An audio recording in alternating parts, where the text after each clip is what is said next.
Въездная арка, которая будет располагаться со стороны города Аргуна, это современный архитектурный объект, отвечающий новейшим стандартам в области архитектуры и строительных технологий.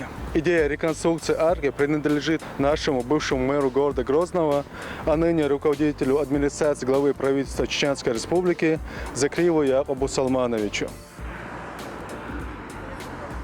На данном участке автомобильной дороги здесь 4 полосы, километром дальше.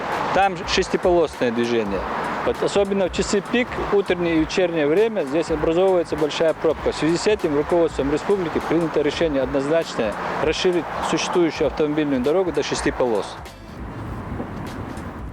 Арка будет выполнена в стиле хай-тек с сохранением национального колорита. Там будет стилизация под башни, будут использованы композитные материалы и стекло, которые присущи в стиле хай-тек. Высота арки составляет 13 метров, а высота башни 21 метров. Ширина конструкции, общая длина, составляет 55 метров. Сторожевые башни будут сохранены, но будут реконструированы на современный лад. При строительстве арки также предусмотрено расширение трассы Грозный-Аргун. С двух сторон будут добавлены по 2 полосы. Уверен, что въездная арка станет новым украшением и без того прекрасного города Грозный.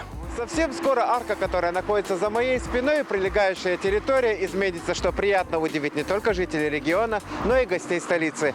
Башир Саутиев, Рамзан Мусаев, информационное агентство «Грозный Информ».